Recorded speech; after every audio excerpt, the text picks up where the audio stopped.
We're in, man. We're in. That's all I ask, right? I, like a lot of people, did get wrapped up on what our seating was going to be, who we were going to play. You're in, all right? And I think it worked out about as good as you could have asked. You get a semi-favorable matchup against the Orlando Magic. You avoided some of the other teams that maybe you want to avoid. You have home court advantage for at least the first round. Yet I wake up this morning, Ryan, and some people are upset with how the Cavs played yesterday. When in reality, you, me, and everybody knew what yesterday was. And when you hear the word tanking, you usually think about draft picks. And we have teams in the NFL that tank. NBA tries to curb it. They don't. But the Cavs did what they needed to do yesterday. So that's why I'm a little surprised that there are people upset this morning with why the Cavs and how the Cavs played that game yesterday. And the outcome, people are trying to grasp at straws, in my opinion, to make some grandiose statement about the Cavs. They did what they needed to do. You know your matchup, and you get ready to go for the playoffs. Now, round one, Orlando Magic, no questions about it. But we got to talk about why some people might be upset from that Cavs game yesterday. Guards! Yeah. Aaron Judge murdered that baseball. Yeah, he did. Like, I haven't seen that in a long time. But you walk off the Yankees. Browns back in Berea today. Off-season program begins. I've got a couple interesting things on the Browns. I have a dueling mock draft. And we'll get to the three most important people this offseason for the Cleveland Browns. We'll get to the grid. We'll get to timeout. We'll get to all of it on a beautiful Monday edition right here on Big Play. Welcome to the show, everybody. I am Matt Fontana. He is Ryan Tyler. Good morning. Happy to have you alongside. We're in. Playoff starts Saturday for the Cavs there. We'll get to the play-in tournament games. We'll set our wagers for that. We've got our boost up for Tipico. Guards are at 11 today. It's the Boston Marathon Day. I think they celebrate Patriots Day today. I don't know. But they have the marathon today, so they're playing early out there at Fenway. So we'll talk a little Guards coming up. You'll be a little frustrated on how that weekend went. Are you still all in on the Guards? We'll get to that coming up. And like I said, plenty of Browns that I want to dive into a little bit later in the show. We start with the Cavs. And I just want to make this opening statement and question. To welcome it on Twitter, at Matt Fontana Show. Drop us a follow there. I'm at Matt Fontana 83. I got to get back over 20,000. I'm almost at 1,000. Dude, I don't know why it moves so much. It's because of porn bots, I'm telling you. I'm 2 away from 20. Drop me a follow. At Matt Fontana 83. Help me keep a job over here. We're on Ryan's at Ryan Tyler 33. Get him to 1,000. And of course, Instagram, YouTube, and Twitch, all at Matt Fontana Show. All those places you can comment. If you are upset with that Cavs loss yesterday, why? Why? And I'm being extremely respectful when I ask that question. Because I don't see why you would be. And people, I'm going to try to play the other side of it, and this is going to be really hard for me. Because I don't feel that way. An ounce of my being has no problem with that game yesterday. So I'm really going to need people to help me understand why you'd be upset with the Cavs falling yesterday. It was the last game of the regular season. You had almost nobody. Evan Mobley was out there, but Donovan Mitchell did not play. I know Max Strus had a triple-double. Congratulations to him. You didn't play Garland. Jared Allen only played 23 minutes. Craig Porter, of course, got hurt, But the Cavs didn't care about that game. And I know that there was, 9 guys out for the Hornets yesterday? Like, they didn't play anybody. It was a meaningless throwaway game. And I know, because there were a lot of updates on Twitter as that game was going on, that you could have gotten up to the 2 seed, and you could have been here, and all these other games that played out, and the Knicks won, and all that kind of stuff. And I say that it was pretty obvious that the Cavs were fine losing in that game because they saw what everything else was playing out. And JB can never admit that. He'll never admit that. He's got to say they were playing every game. They did the smart thing and said, we got to lock into the 4 seed, which is why I have no problem with it for a couple of reasons. Yeah, you avoid the Philadelphia 76ers.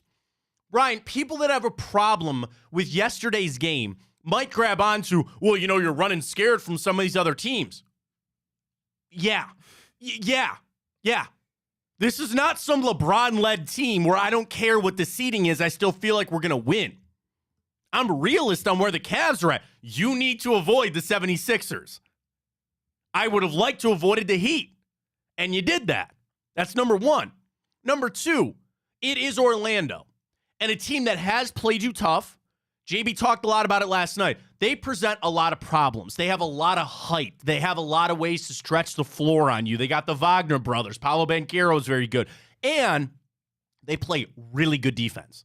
So they present their own problems. I understand that. Then the final thing, Ryan, that I look at and might be the lost piece in all of this, you know who you're playing. You can get ready all week for who you're playing. Now, the same thing can be said for Orlando. I don't want to have to wait until, Wednesday, right, for the Eastern Conference. Tomorrow's the Western Conference, right, for the play-in tournament games? Well, yeah, Wednesday, I believe, is Philadelphia and the Heat. And then you got to do the second round of that. I don't want to wait. I don't want to wait for our lives. Okay, don't cut that. I don't know why that song popped into my head. Do you know that song? No. What? I don't even know who sings it. Is that Celine Dion?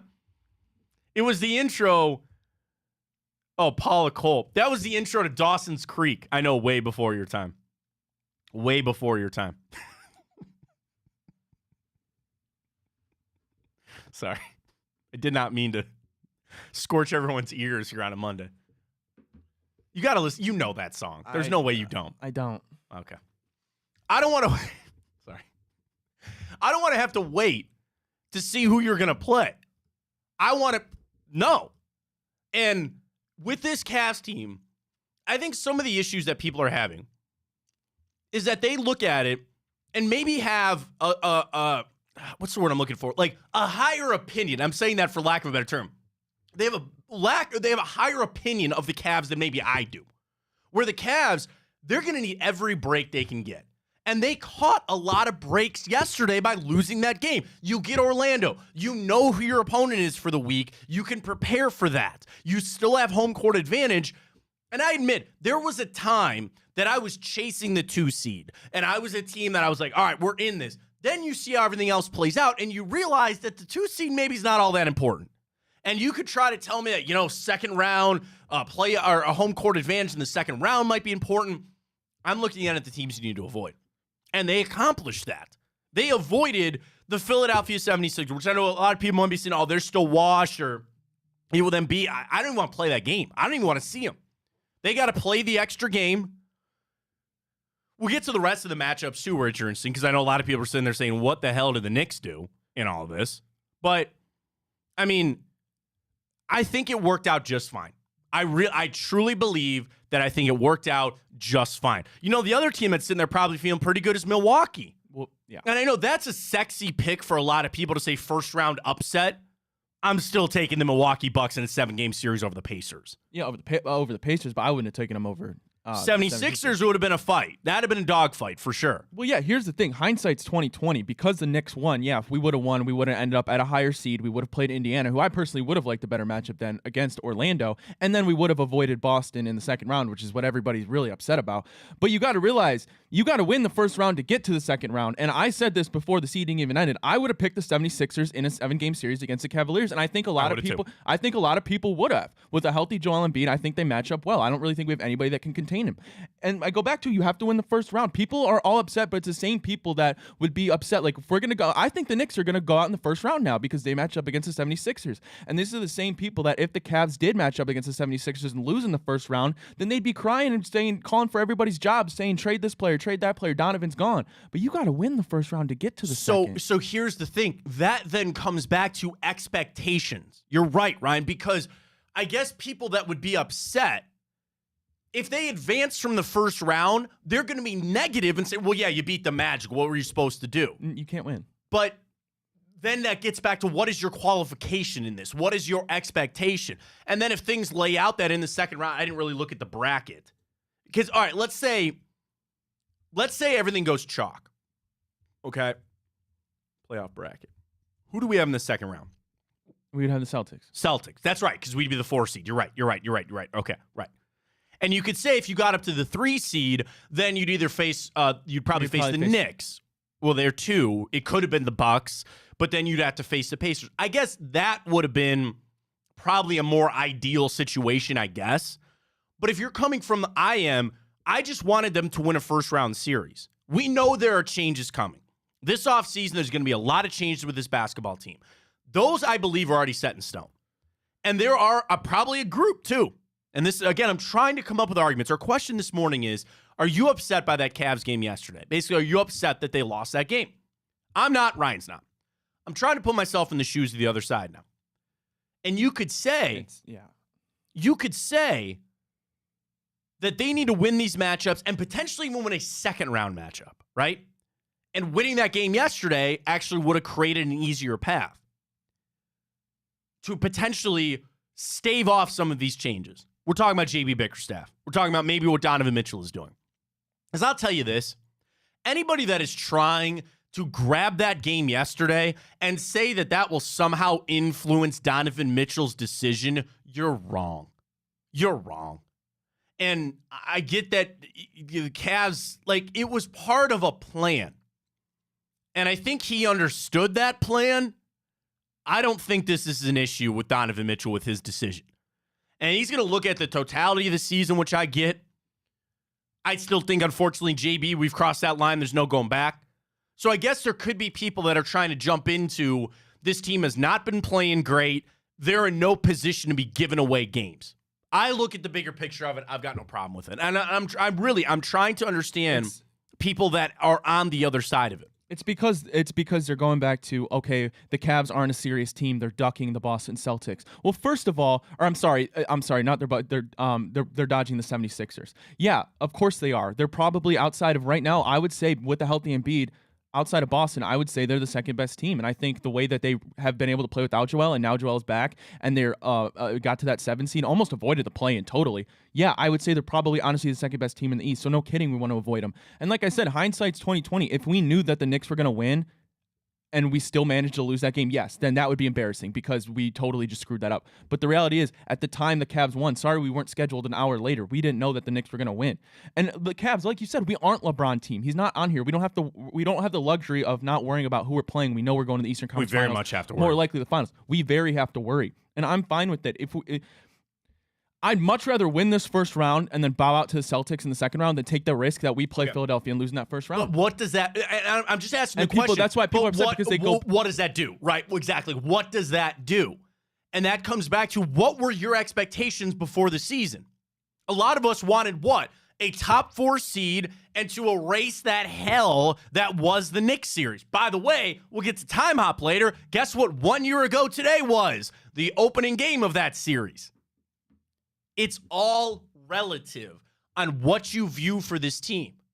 I don't see them as being a title contender this year. I would love to be proven wrong. I know what is coming down the pipe. I know what this team's got to do in the offseason. So with that being said, I feel like there's a lot of things in motion, Ryan. And there's some things that we cannot change. One of those, the coach. The other one's Donovan Mitchell. Then the sprinkling off the Mitchell stuff is who else might get moved, extension. All of that is inevitable. It is Thanos.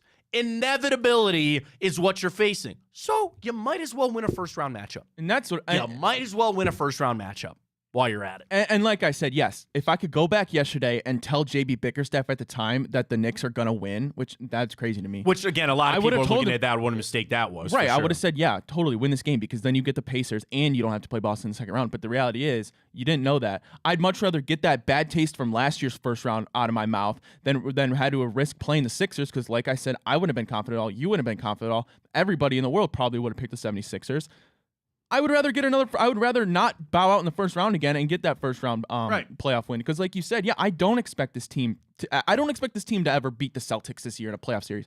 I probably would pick the Bucks over them in a playoff series, and I think the majority of people would. And like you said, it does go back to expectation. Well, here's the other thing: what if you win that first round matchup and then you just get a little scrappy with the Celtics and win a game or two, right? Then maybe you feel better about where this offseason goes. Am I already kind of chalking up this playoff run? I'm in it for the ride. We'll see where it goes. But if you can gain some of that experience, flush out that Knicks series for some people that you know are going to be here, right? Jared Allen is probably number one on that list. Get last year out of your mind, get a little playoff experience, and we move on forward. You talk about Evan Mobley. He will for sure be here. Get rid of that and move on forward. What happens with Darius Garland? I don't know. Max Strus wasn't here. George Niang wasn't here. Just get through that. And then you can approach the offseason with whatever. And again, people will be yelling at me right now, like, dude, we have a playoff series starting on Saturday. You're already talking about the offseason? No, it's just, might as well win it. You're in this right now. You're in the jackpot. Terry Collins, great clip. It's one of my favorite sports clips of all time. Their ass is in the jackpot now. You're in it. Win this round. See what happens playing out after that. And I think what the Cavs did yesterday was they took the for sure route, right? You're right, Ryan. Had we known exactly how it was going to play out, maybe we didn't have a different conversation right now. You did what was in your control. You did what you felt was going to be the best. You locked up a first-round home court advantage against a team in the Orlando Magic that, frankly, you should beat. Now let's talk about the players. Max Strus, who did have his first career triple-double yesterday, he sounded like he was a little upset that the Cavs gave that game away in the fourth quarter. And I couldn't tell if that was him just saying that to say that, or if the player, okay, when you tank, it's really hard to go to the players and say it. And you got to remember, too, Matt, Max Strus was a guy who played in the NBA Finals just last year. Yeah. Well, I mean, again, got paid to come here. Good situation and all, but yeah, you're right. You can't straight out tell your guys they're going to tank. That is a scandal, all that. It's the worst kept secret in sports. But what you do is what JB did. You manipulate the rotations. You manipulate who's out there on the court. You don't say anything to those guys, but you change who's out there from time to time. Now, again, fourth quarter, you still had some meaningful guys out there. And I get that Max is upset that they lost that game. Bro, they scored 14 points in the fourth quarter. It was obvious to every single person watching that game what the Cavs were doing in that fourth quarter. And if anything, you could look at it and say, when they gave a damn, they were beating up on the Hornets. Imagine if Donovan rolled his ankle with like 5 minutes left. Oh, yeah, that's what I'm saying. I didn't want Donovan playing that game. He didn't need to. I didn't need they kept back the majority of guys that they needed to, right? Good, great, fantastic. Amani Bates played almost 30 minutes in that game. Perfect. It was just the obvious thing. It is the most wink-wink situation when JB's changing his rotation. So, again, I respect Max Strus for saying what he said after the game. Bro, we all know what was up. And there's no shame in that. Another side that people want to jump onto maybe. Oh, when you start the losing, when you start that culture, there's no going back. Spare me, please. Come on now. We all knew what that game was. It was a nuisance. That game, if they could have canceled that game yesterday, the Cavs would have loved to. And I tell you, I think the Hornets probably would have too. Nobody wanted to play that game yesterday. There were other games certainly in the East, and the West was pretty much set. Yesterday was a bad day of full basketball. Nobody really gave a damn. And they just played it out. You get ready for the play-in tournament game starting tomorrow. Yesterday was a giant nuisance. So that's where, on our Twitter question this morning, Ryan, which is up at Matt Fontana Show, do you have an issue with the Cavs losing that game yesterday? I unequivocally say no. And I really do not understand anybody that would try to tell me yes. Have we gotten anybody that's tried to tell us their side of things? No, not yet. Not yet. Charles said, I'm reserving all my Cavs anger for the first round exit. Cavs are not losing. Okay, that's the other thing. You have now, okay, the other side of it, right? Now that it's the Magic, you're right. You cannot lose that. You cannot lose this series against the Magic. At least if it was the 76ers, I don't even want to say more than the Pacers, because I think Orlando and Indiana is probably in the same boat. But you have played this game to set it up that you have to win the series. Yeah, absolutely. You have to win this series. And I don't care how many games. Could be 6, could be 7. I don't care. You have got to win this series. And I think they. We're going to ask that question later in the week. If the Cavaliers, they're going to win that series. If the Cavaliers if they, God forbid, do lose the opening round to Orlando Magic, then yeah, I'll agree with you 100%. Yes, all hell breaks loose. There's so many questions. You made your bed and now you just died in it. Yeah, literally all hell will break loose for this Cavaliers team. But I'm not going there yet. Okay, but here's the thing. Even if they did, so, like, and that's a tough thing because I almost sit here and I say, so what? You know, with this offseason, the things I talked about are already happening. They're already down the pipe, all that. What you want to be able to do is build on it. If you talk about the protocol, so to speak, of an NBA team on a rebuild, sometimes you need years like this where you get in, you gain a little experience that was probably supposed to be last year. Now you're in this of winning a first-round matchup. If you were a little bit better of a basketball team, I would ask for the Eastern Conference Finals. If you were giving me the Cavs team that we saw at their peak, which was probably, January, when they had all things clicking, even without Mobley and Garland, you would probably say, okay, we want to get to the Eastern Conference Finals. The other wrench in all this, you mean everybody knows the 76ers are better than the 7 seed, which they might probably get. You know that. They should be the 4 seed. They should be the 5 seed, but they're not. So that's the other wrench that got thrown into this. You look at the Western Conference, I pulled the bracket up. That is exactly how you thought to play it out, right? Like, there's nothing on the Western side that you look at and you're like, wow, didn't really see that coming. And I think winning a first-round playoff series is so much more important for this Cavs team right now than it mattering whether or not the Cavs lose to the Celtics in the second round or Eastern Conference Finals, personally. Right. I really don't. I like if they bow out to the Celtics in the second round or the Eastern Conference Finals, that doesn't make that much of a difference. Yeah, for right. Me. I understand what people are saying. It's like, yeah, well, you want the best road to the NBA Finals. Like, you don't want to. You had the chance to get the 2 seed. You had a chance to lock up home court advantage for the second round as well. But at that point, you're still playing probably the Bucks at that point, or the 76ers. I mean, you got to get through them one way or another. I want this first round win under my belt. We're all going to qualify this. We're all going to look at this a little bit differently on how they play, also how these series play out. Are you competitive with these teams? And I'd be lying to you if I didn't say that in just being the optimist and Cavs fan that I am, the Celtics are a juggernaut. I'm not saying that they're not. But the Cavs have the horses. They should have the guys, when right, to take a game or two and make it scrappy against them. That being said, they've played horrible basketball. Horrible might be a little strong, but they've played pretty bad basketball for the last month plus. But don't forget that you still got the guys. You could be like some of these other teams that are limping in, missing key rotational guys due to injury. The Cavs should be on the upswing of getting healthy. But the problem is, it's not even a health thing. It's the mental side of this team. I think there are some X's and O's issues with this team. But I'm going to tell you, I'm holding out the hope. Maybe it all comes together. I'm going to dream. As unlikely as it might be, I'll dream about us beating the Celtics in the second round. I would love that, man. I would love that. And do you want to know what's going to happen, Ryan, in 2 weeks when we get there? Or less than that, probably a week and a half when we get there? I'm going to try to talk myself into it. It might sound loon. It might sound crazy, but I'll do it. That's different than this first-round matchup. This first-round matchup, I am on a seek and destroy mission. I am out to beat the Orlando Magic. There's some sort of David Blaine, David Copperfield joke there. I don't know what it is. I'm not that quick on it. I don't know what it is. You got to beat the Magic. There's no question on that.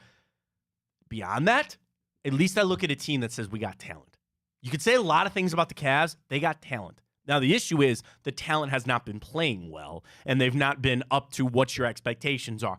But leave the door cracked. And I'm not saying leave it open. Just leave it cracked.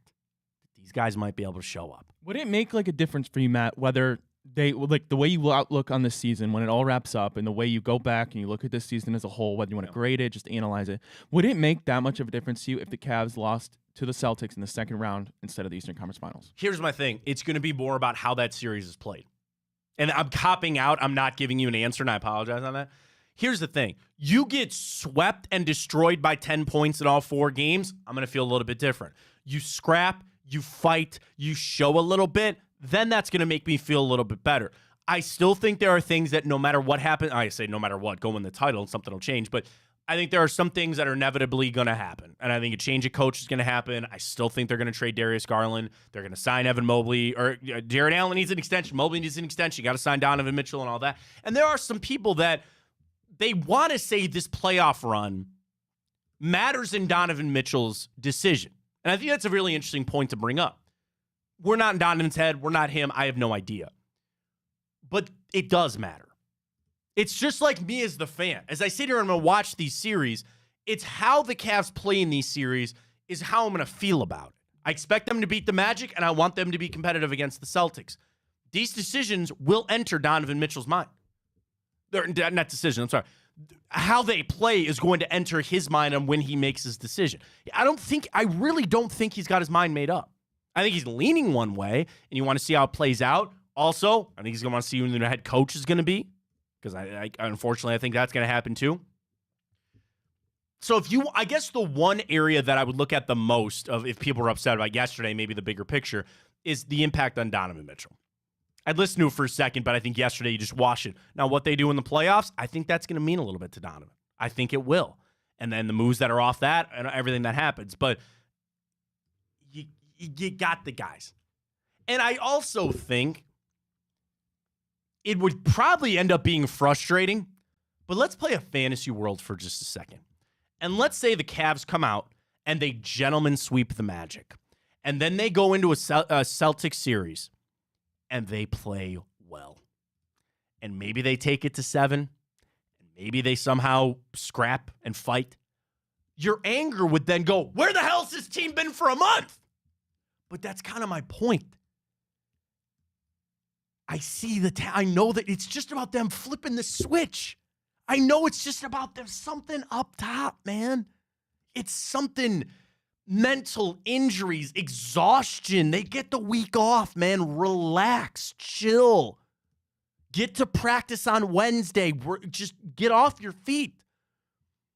But I'm not asking Matthew Dellavedova and Ramon Sessions and I'm not asking some subpar team. The Cavs on paper and their roster should be better than they are. I'm going to leave the door open for them to actually show the hell up. Because I'll tell you this, Ryan. I don't think at all the point this season we saw the true Cavaliers team. You saw them play really well, again, without Mobley and Garland and all the discussions that we had there. I think truly through an 82-game season, you never really saw the true Cleveland Cavaliers team. Maybe they'll show up for the playoffs. The other side of that, people will be telling me, no, Matt, you did see them. You did see them lose games that they weren't supposed to. You did see them choke away a 20-point lead to the Clippers. That is the true team. I don't want to live in that world. So I'm going to put my blinders up. I'm going to disassociate. I'm going to throw out to the side and act like I don't really believe that. We'll find out. Here's the thing. We'll find out come Saturday. We'll find out when it all starts on Saturday as we gear for the playoffs. At the end of the day, you're in. Feel good about that. You should beat the Orlando Magic. That's how good we feel. We got it? You got it? You got it? 11 a.m. baseball. Let's go. Come on now. You better get this bet in now. You got 2 hours, I'm like buddy. trying to send it out on the page. I know. Get it out. Go. Send it out. Tipico, get it signed up this morning. Guardians, Red Sox, 11 a.m. It's Patriots Day. They have the Boston Marathon, so they're playing a little bit early today. So you better head over to Tipico right now. These are one of these bets, Ryan. One of our parlays here. You actually cannot make this parlay. We had to go through the back channels of Tipico. We're going to do the Padone special. Under 1 run in the opening inning. I think early baseball might be off a little bit. Guardians, Red Sox are favored in this game, so we took the Guardians plus a 1.5. We just need Andres Gimenez 1 hit, right? That was the last one we put in there? Yes, sir. That is. We're boosted up to what? Plus 320. 320. Let's go. Come on now. Where do I have this boost? Is it under the game? It's under the trending. Oh, no. It's under the game, too. I got it under the game, too. $10. Boom. Placing right now. Bet place. Can you see it? There you go. Kind of. You can see my bar on my cashback parlay. Ryan, I need $30 more. I'm getting real close to mine.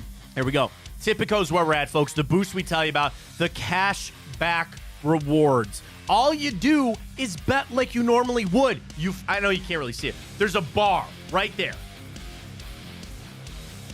You fill it up, you get your cash back. It's not some stupid token to get a hat. Nobody wants, well, we have plenty of free t-shirts to give away, by the way.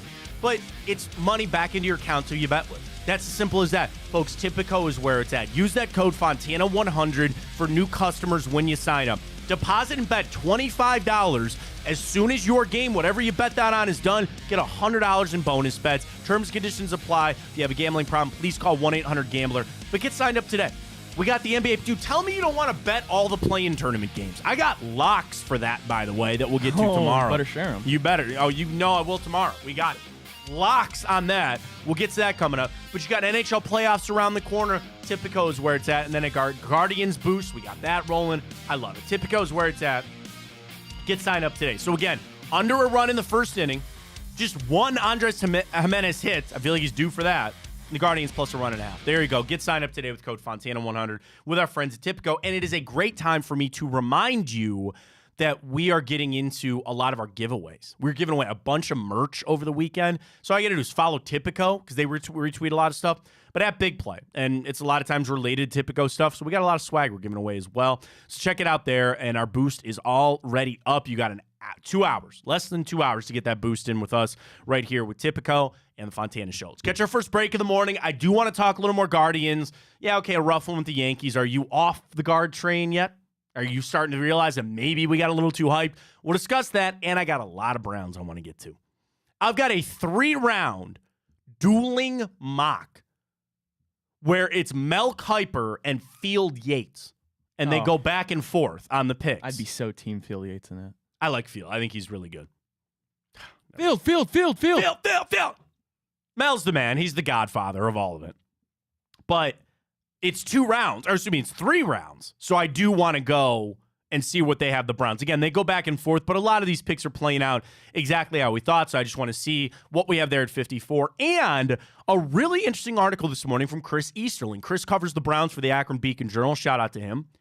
And he listed the 3 most important people, or the way he put it, under the microscope for the Browns offseason program. They start today. They're in Berea. We'll get the videos of all the guys walking in. Don't be like that Jets player. They couldn't punch the coach.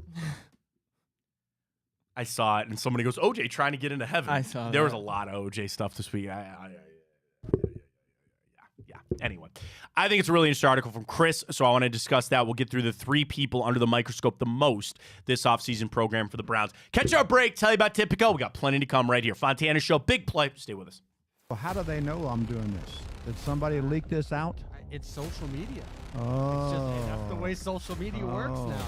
I thought maybe you were just running that yap.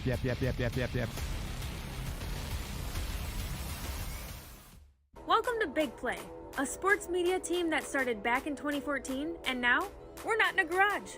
Look at us, incorporating some of Cleveland's favorite sports personalities, bringing you fun and compelling content from downtown Cleveland. Coming to you live from the shores of Lake Erie and Burke Lakefront Airport, join Team Big Play for all the best sports talk in Ohio. Check us out on social media at Big Play, bringing you fun and compelling content from downtown Cleveland. Anthony Schlegel, just how physical he was. And you saw the girth and the power and everything he was bringing to the table, especially when he was a nice beefy 255 playing middle linebacker. We were called soft last year. You don't want to be soft, especially when you come to the playoffs. So that's going to be a process throughout this season of establishing us as a harder team here in the How does an Ohioan build the perfect parlay? Who's got something? Big guys looking for long odds. The kids in Columbus are covering better than anyone, and at even odds. If it's even, I'm leaving. Listen, our championship DVD starts today, all right? Dude, I just got an invite to a Cincy playoff watch party. Shut up. Cincy, State, Cleveland, the perfect parlay. I'm a genius. For the best odds on Ohio sports, bet with your cojones. It is Spanish, dummy. Bet with Typical Sportsbook. I don't buy into this nonsense, this conspiracy nonsense that he's got his money and he's dogging it. That's ridiculous.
All right, welcome back. We're talking Cavs on Saturday. Well, we got a lot of Browns, a lot of Guardians to get to as well. Welcome back. Fontana Show right here on Big Play. Follow us, Twitter, Facebook, YouTube, Twitch, Get at those Matt bets Fontana in. Show. Get those bets in. We got, again, 11:10. We'll be driving home, Ryan, listening to the game. It's going to be fun.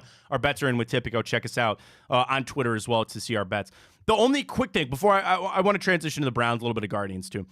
Saturday, what time do you think we're going to get? I think you and I think we're staring down the barrel of like a 5 o'clock. Well, I think out of the first round matchups, outside of the Knicks and to probably be the Sixers, I got to imagine that will be the one with the most intrigue. Okay, dude, they don't have it out yet, right?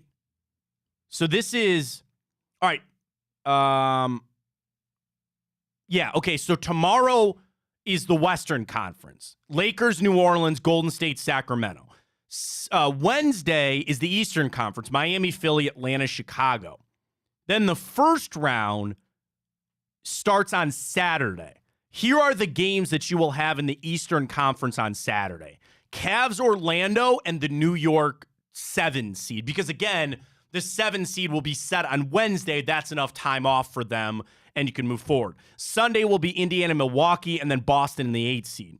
Also Saturday on the west side of things, Minnesota, Phoenix. That's in Minnesota, though. So it's not like it's a West Coast one. And Denver at home against the 7 seed. So again, you have 4 games on Saturday. Let's run through them again. Cavs, Orlando. New York, 7 seed. Denver, 7 seed. Minnesota, Phoenix. The slots, they will have a 1 o'clock game. I think that'll that's be the Denver. cap. Oh, really? No, 1 o'clock in Denver? Oh, you're right. They can't do you're that. Right. You're right. No, right. So then Denver will be the late game. Denver's, you can just put them in the 7 or the 10 o'clock game, East Coast time. You're right. The 7 o'clock game is that'll be Knicks and Sixers. It's got because you got to go east west, right? Because I think you're gonna want to get. Then you think the Cavs gonna be the earliest? I think they might have to be the earliest game. I think they'd actually be the earliest game, and again, be at home, so all that kind of that plays it out. Because I got to tell you, the most intriguing matchup there. Do they have to go east west? No, they could do back-to-back East. Because I think that actually probably be what the NBA wants to do. Because Clippers Dallas is actually the best game that day. You put that at 7 o'clock, East Coast time. They're in Dallas. That makes the most sense. And then you go into the West Coast at night. Don't nobody want to watch the Knicks? I guess maybe if it's Philly. They do, because it'll be Joel. I guess you're right. If it is the 76ers. It will be. Yeah. But I guess the way that I look at it, I think there's your bookend. I think the Cavs Magic are the early game. I don't think there's any question on that. And I think Denver's your late game. No question on that. Okay. So then it's just if you want to flip the early two there. So I should have tried to look this up. What would be the start times for that? Like when you go back, hang on, let me see if I can find this for you. Probably like. All right, so this was 1 year ago today. Was it like 2:30? They started at 6 o'clock against the Knicks. Oh, damn. So I guess they could have. We're going with like the NCAA format of them trying not to have overlapping games.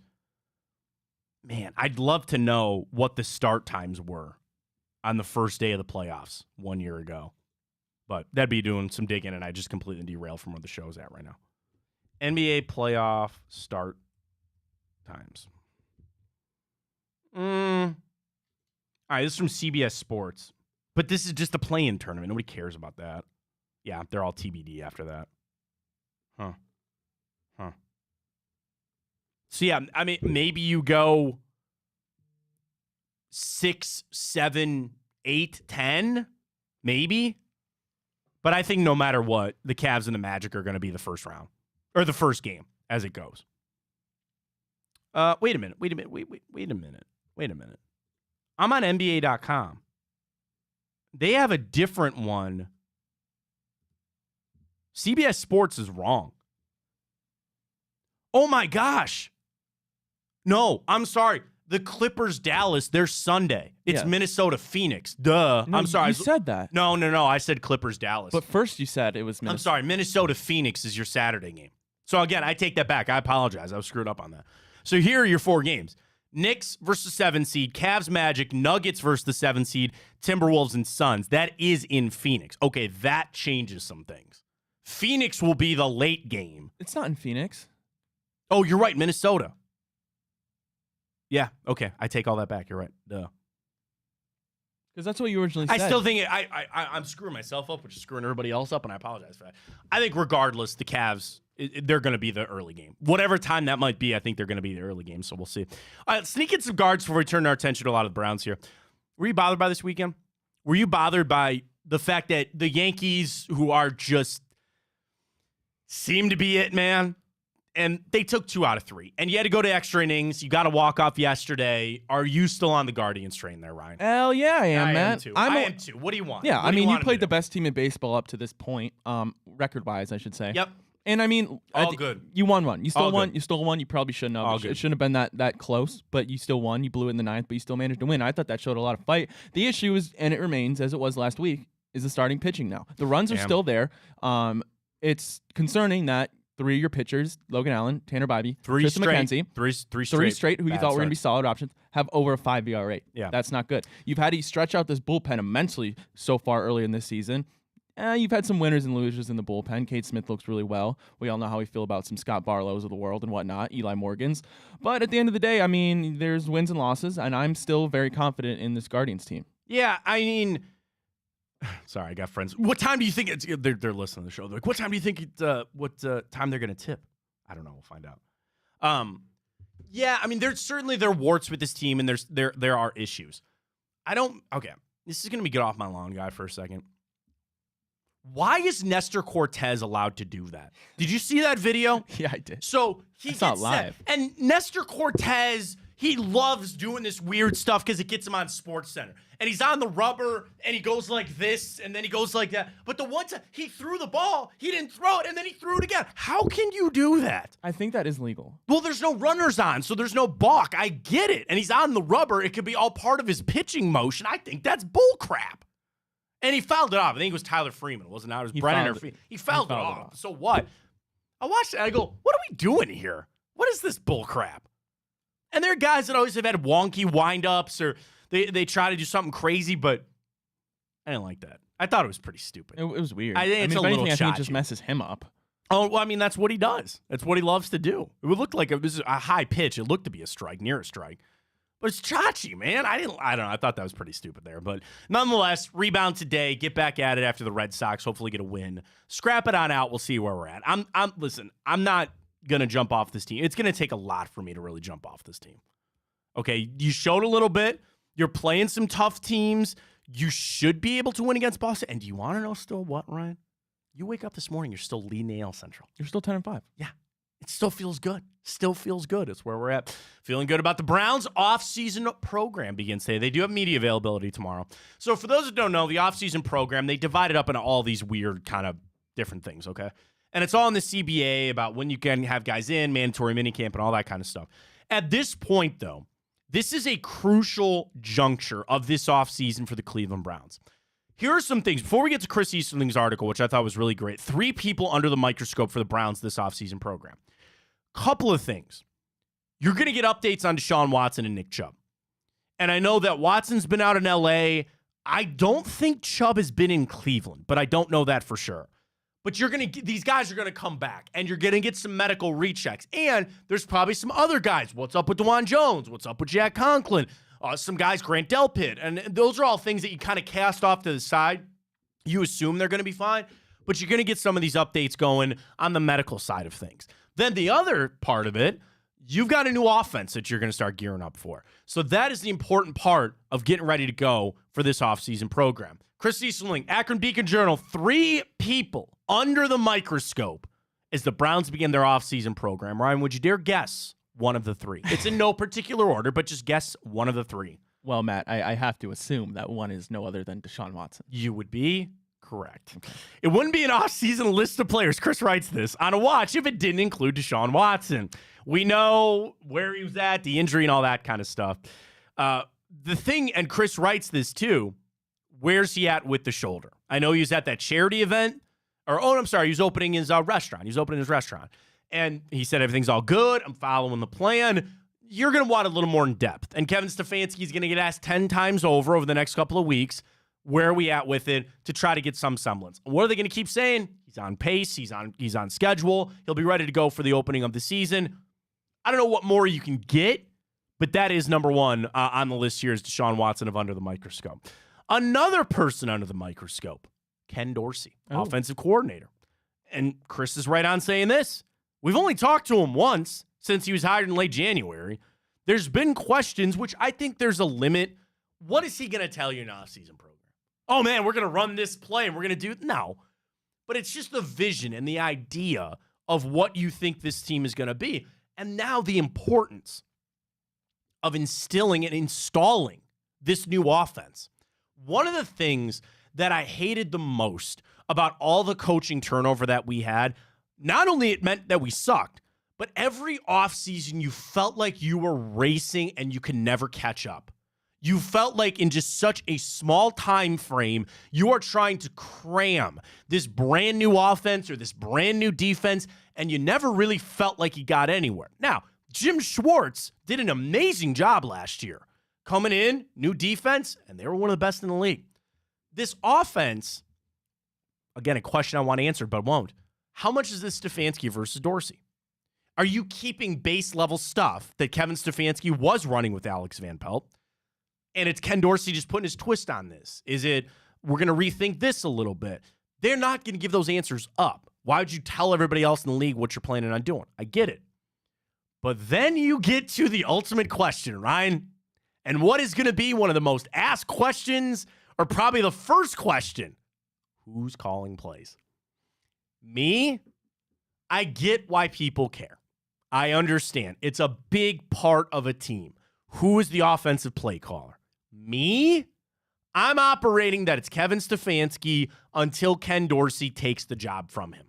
Until he can prove and tell Kevin Stefanski, I can handle this, man. And if you were asking me right now today, as a betting man, you saw my typical account, you know that. Thank you very much, Scott Scheffler. Appreciate you, bro. I would say that Kevin Stefanski's still calling plays. I don't know why. Now, it's not by a lot. I'm going to say that's like minus 150. I would say in the Fontana Sportsbook, which is an offshoot of Tipico. Is that what eBay bets on? I can neither confirm nor deny if I've ever even spoken to that man. I can neither confirm nor deny I've ever had conversations with him. Is that what Jonte Porter bets on? Oh, you see what Adam Silver said about him? Yeah. He's like Cardinal Sin. But then people were like, dude, did you see what Miles Bridges? But Jonte Porter, if he was really throwing games, he will be banished for life. That's a fact. But at the Fontana Sportsbook, which again, I can neither confirm nor deny I've ever had any conversations nor contact with any of the people that you just mentioned, Ryan. I would say it's like minus 150 Stefanski calls plays like plus 120 that that's Ken Dorsey closer than did. I thought. Very close. I think that this is going to come down to training camp. But my gut is leaning towards, I think Stefanski's going to keep that job for him. And maybe start the season knowing that he's got the default back to Ken Dorsey. There are people that want to jump onto, you wouldn't have gotten Ken Dorsey here for this job if you didn't make that promise. And I don't buy that for a second. Because the Browns are all about flexibility. There is in no way that they would sit down with him, who just got fired from a job that was out of a job, and promise him anything. Yeah. I can almost guarantee you when they sat down with Ken Dorsey, it's, if you come to this team, we're not saying no. There's an option, there's a path and an avenue for that, but we got to figure out how this plays out. We don't know yet. So I don't think that this has been set in stone by any stretch of the imagination. But again, you get to the offseason program, how much of this is going to be Ken Dorsey? Are you changing a lot? Certainly the impact of Deshaun Watson, him throwing to Jerry G. Here's the other thing, too, man. He's not going to be able to throw that much. I know he is throwing. I don't expect him to throw until training camp, in a practice setting anyway, with the Browns. Start building those reps with Jerry Jeudy, though. That'd be nice.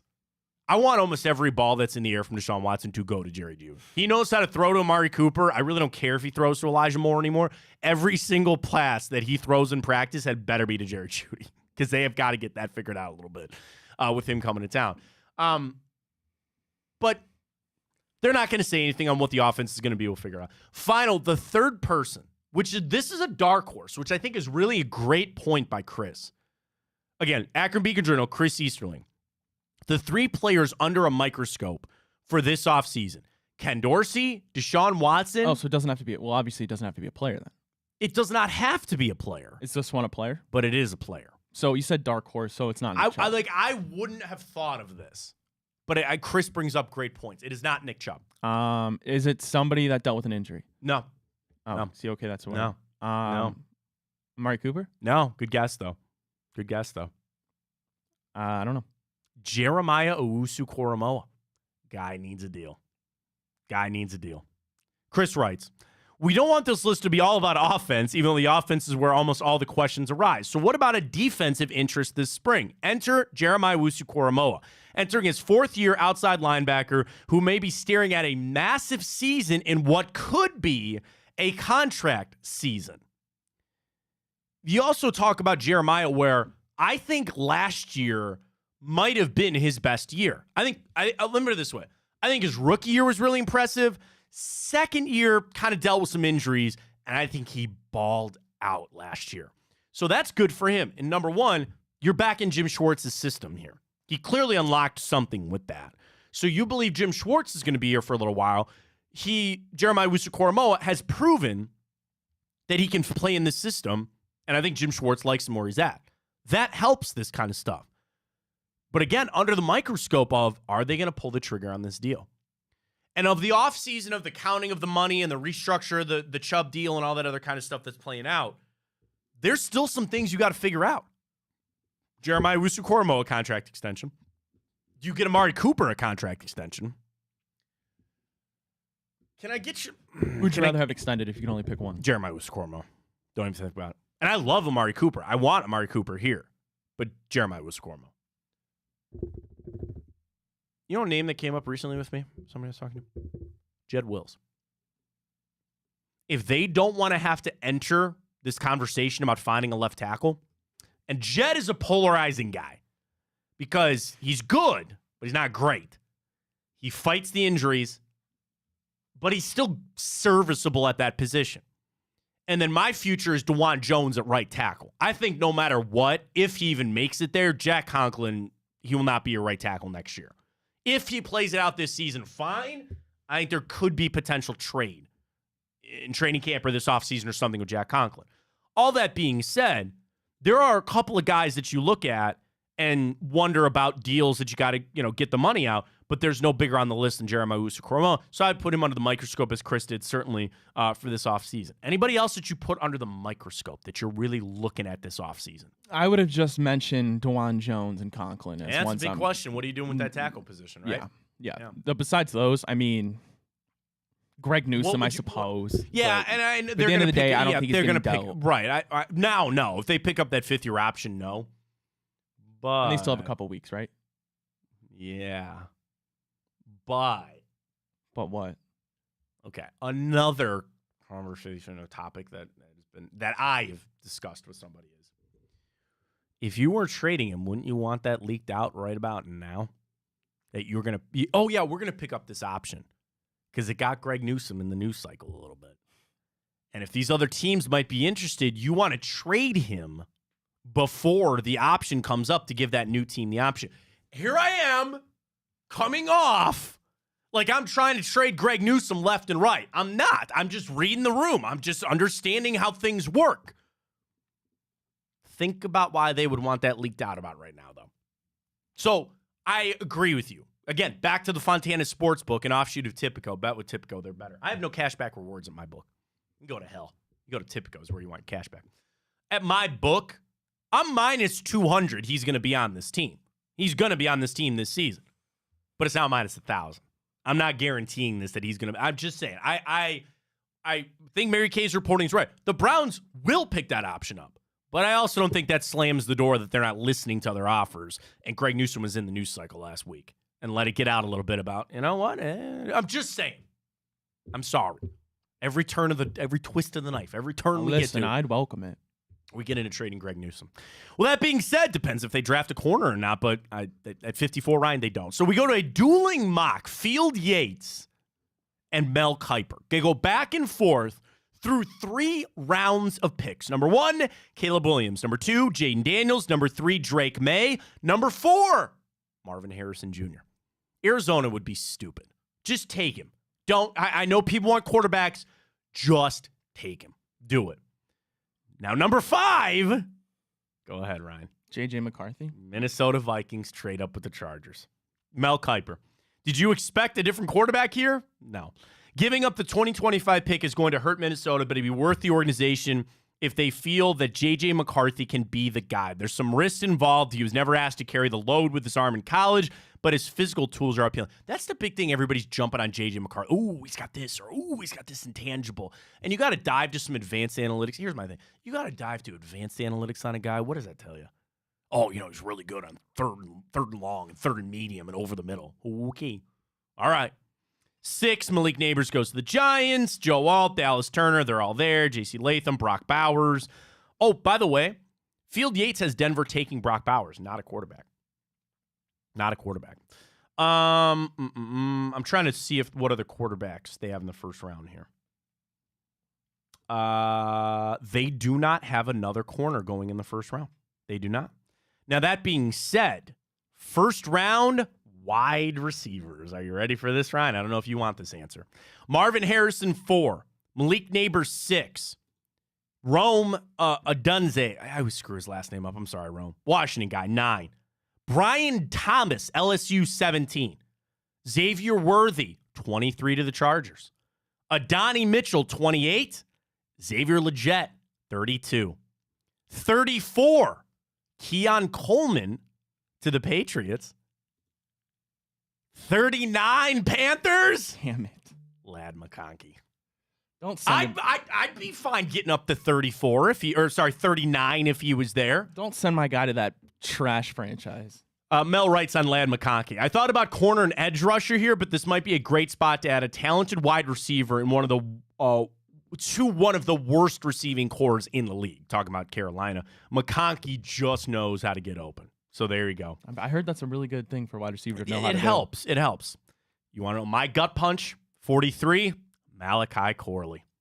Ricky Pearsall goes 45. Jalen Polk goes 46. Jalen McMillan, wide receiver out of Washington, goes 51. There are no receivers left. If these recent mocks come to fruition and we see 15, 14, whatever receivers off the board for the Browns pick, I got to imagine they're not taking one with that 54. There's no way. Except there's one left. Troy Franklin. Oh, Rome Wilson is there. I'll give you that. Rome Wilson is still there. So there is 2. Field Yates, Browns 54, Troy Franklin.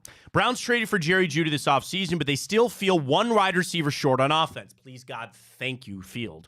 Especially since Amari Cooper's entering the final year of his deal. Franklin has a speedy big play waiting to happen. I'm fine. I love Troy Franklin there at 54.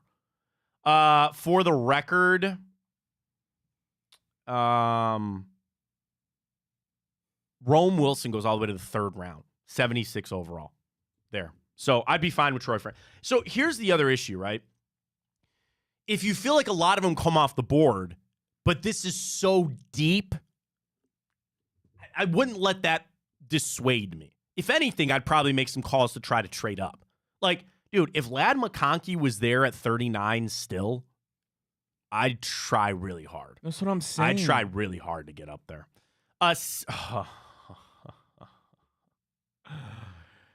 3rd round, 85th overall, Mel Kiper, Browns select, Trey Benson running. Could you imagine if he fell to 85? We got mocks of him going at 54. You pick him up at 85, I'll have a different conversation on this.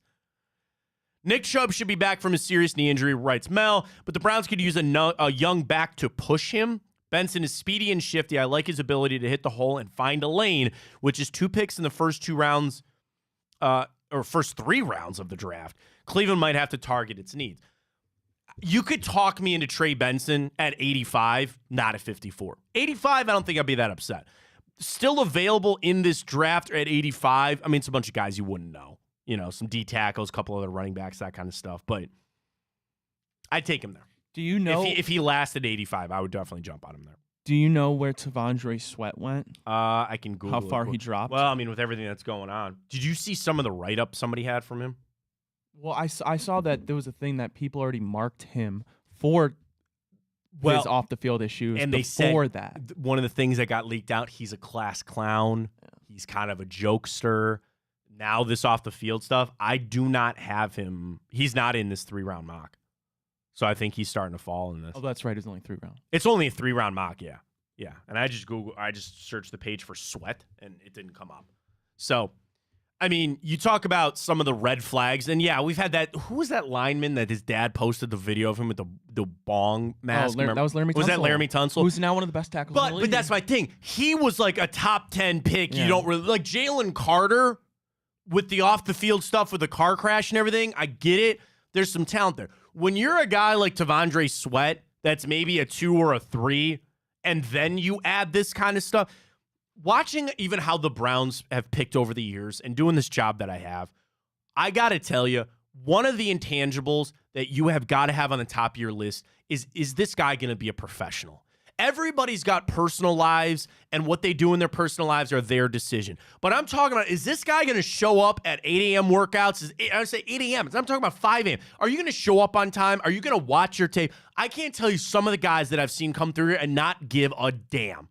And that will get you out as an early player, as a young player. That's going to get you out of this league faster than anything. Now, trust me, I've seen some veteran guys that have come here and not given a damn, but they're veteran guys and they were paid up. Don't ask me names. Don't do it. You probably all know who I'm talking about. But I've seen some guys come through here without giving a damn, but the young guys, you get that label, you're done, man. You're done. And there are, like, again, you don't want some try-hard guy either out there lighting people up in practice and things like that. You got to have people that are going to show up and understand, I got to work. I don't want class. And again, they all have personalities, and they're guys you got to fit in the locker room too. But when you get that, I'll never forget this, man. This was years ago. It was Barkevi's Mingo draft. That the LSU strength coach, you can Google and find this picture. The LSU strength coach had his office, and if we turn, I don't want to turn the camera, but it's like where we're at here at Burke. There's glass walls. There's our wall right here. And he put a note up on his door, Ryan.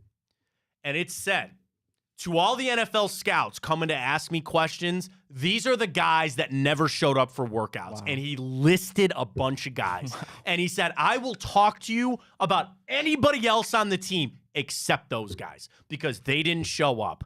And all that list, none of those guys made it. None of those guys made it. And that's the stuff that I think matters. So, again, for T'Vondre Sweat, and he might catch on as an undrafted free agent. He might be a guy that turns it all around. But you know who I'm going to, man? One of the guys that I feel bad, Perrion Winfrey. Perrion Winfrey could not get his stuff figured out, right? And some of these guys, I know Josh Gordon's probably the example a lot of people think of, and the weed and the substance abuse and his addiction problems. I get it. You just want to shake these guys and go, you got tens of millions of dollars. You're staring down the barrel. Get your stuff together. Addiction is very real. I'm not saying it's not. But to just shake Josh Gordon and go, stop smoking weed. You can smoke it all day when you're done. And lo and behold, we're in the NFL. They don't even really test for it anymore. Like, it just sometimes doesn't resonate. Sometimes they can't understand. They can't get out of their own way. So for T'Vondre Sweat, not even the third round mock here. And I'm assuming some of these teams are going to start jumping off because, again, is the juice worth the squeeze? He's a good player. I don't think he's a great player. So you start adding in that kind of stuff, and find himself slipping down the mock drafts right here. All right, let's catch a break. When we come back, we'll get some morning update. We'll get to time up. Do you want to remind him of the boost just because we got to do it so fast here? Let's go. We got to go. Come on now. We're an hour away. Guards. Get signed up. Tipico. Fontana 100 is the code for new customers. Deposit and bet $25. You get $100 in bonus bets. Terms and conditions apply. If you have a gambling problem, please call 1-800-GAMBLER. You cannot even make this parlay on your own because we got Guardians plus a 1.5 under 1 run in the first inning, which I go back and forth, Ryan, because I hate it because I guess it's like anything. If it doesn't happen, then the rest of the game is moot. Yeah. You get angry because then you're like, all right, we're sunk. You got the whole game for the Guardians to cover a 1.5. You got the whole game for Andres Gimenez to get a hit. We got to have faith. So, here we are. Boosted up. Over 300 on the boost. Get signed up with Tipico today and catch it out there. We'll be rocking all day. Monday, what a busy day. Big Play Cleveland show. Jensen Lewis tonight to talk a little Guardians. We got Hanford Dixon. Dude, the stories coming out of Come Get Some with Blake and Greg Williams, what quarterback were they just talking about? Greg was telling the story. I think it was Tennessee. Oh, no, it was Randy Moss. Was it? That's what it was. Greg Williams was telling a story about Tennessee, the Titans, how they were thinking about drafting Randy Moss, and they didn't. They passed on him to take somebody else. That would have been a good pick. Dude, I love that show, man. Come get some. Monday nights, Blake and Greg Williams. They talk UFL, too, because Greg's obviously coaching the Defenders there. So it's Mondays where it's at. Hanford, Big Play Cleveland show. Come get some. We started off 9 to 11. Big Play's where you need it, folks. BigPlay.com is our website. You can follow us on Twitter and Instagram. Big Play. Some of them are Big Play shows. Some of them are Big Play CLE. Just do this. If you just search in the bar, you'll find it. You'll see all of our shows. Monday is always one of our busiest days here. But check it out. Everything we're making right here at Big Play. Catch a break. Morning update. Ryan's got it next. Scott Scheffler. It's the same jacket, though. Do you know multiple winners, they don't get 2 jackets. It's just the one that he had prior. I feel like that makes sense. Yeah, they get 1. So Scotty got his back. Did they get like a pin? I don't know. You know, in like high school when you would letter and they'd give you extra like pins or bars and that kind of stuff? I don't know. It's interesting. But we'll talk Masters. We got it all for you. Stay with us. Fontana Show right here on Big Play. Well, how do they know I'm doing this? Did somebody leak this out? It's social media. Oh. It's just that's the way social media works now. I thought maybe you were just running that yap.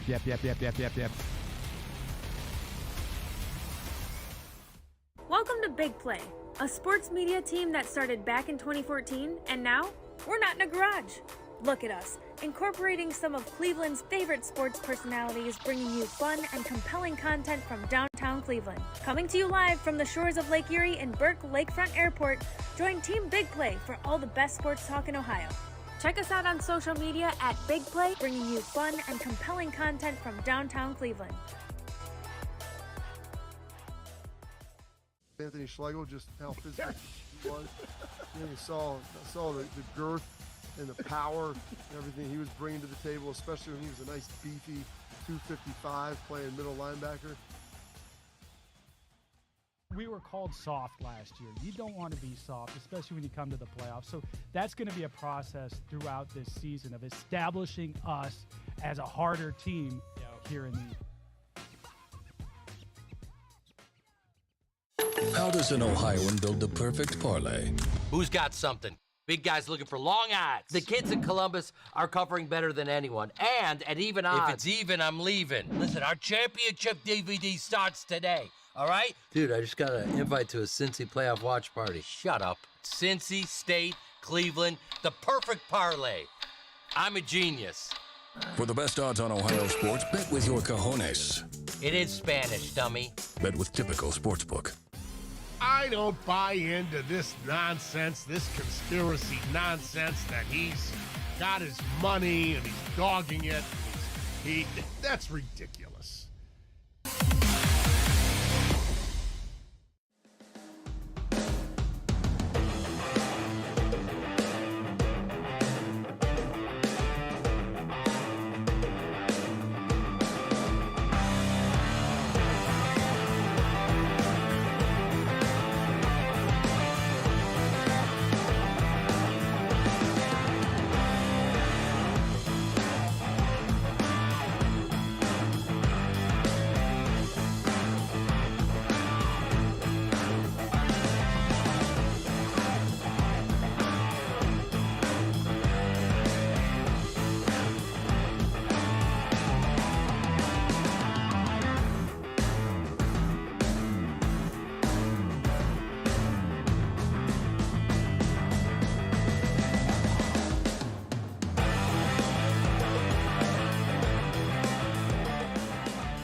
Ryan's upset because Jose's DH today. I'm not Welcome upset. back. Fontana Show right here on Big Play. I'm He's not Ryan upset. Tyler. I just think he's our Ryan best Tyler, defensive third 33. baseman as well. He's very good. You got to give him some time off.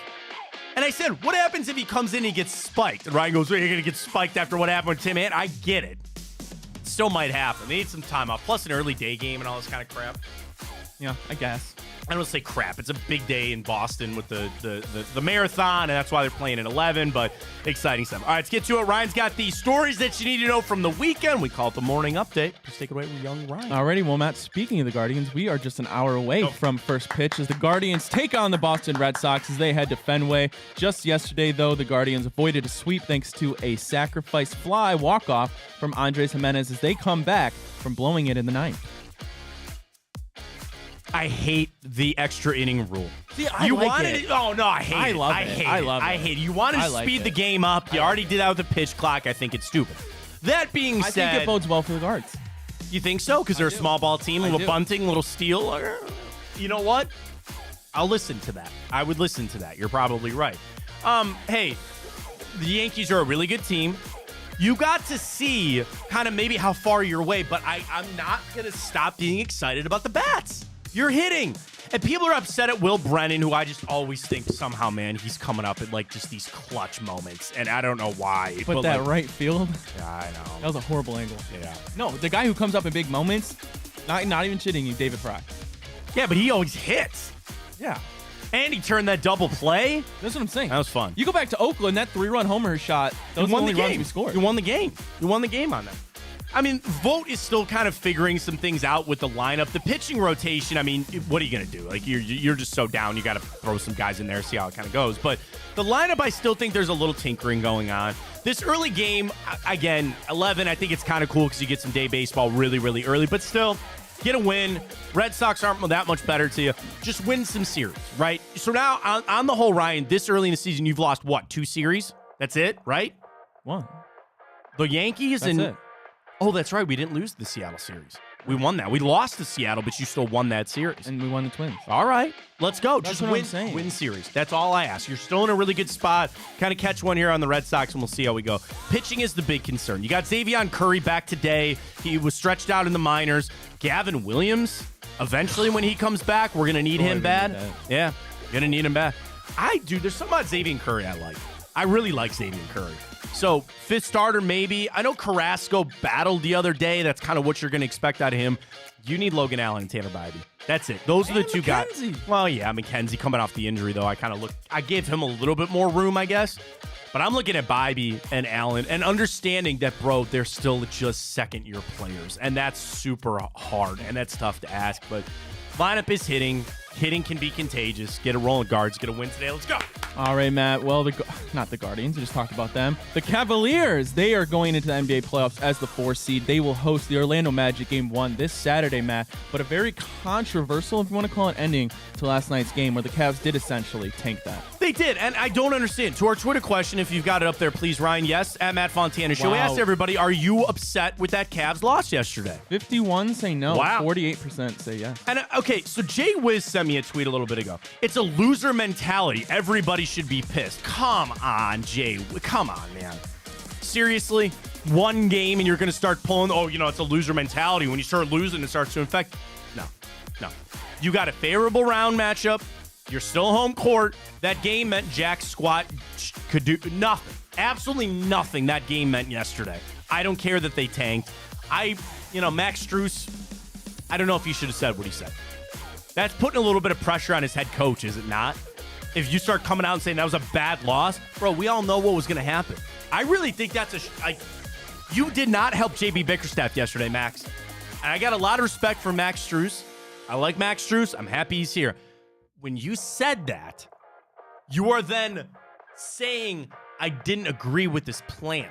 Or if you're going to try to bury your head in the sand and act like there wasn't a plan in place, then you are bringing undue pressure for JB Bickerstaff, right? Right? Do you see what I'm trying to get at here? It'd have been better for JB had Max just said nothing. He probably should have just done it that way. Whatever. Doesn't matter. They're done. They're in the playoffs now. We can focus on that. You know who you're facing all week. And we'll get to this coming up. They did an NBA playoff primer on ESPN. Something about every single team. Cavs road to the postseason. Their biggest concern, what to watch for in the first round, and their prediction. So we'll get to that a little bit later in the show. All right, Matt. Well, we knew for a couple weeks now that the Boston Celtics were going to be the number 1 seed in the East.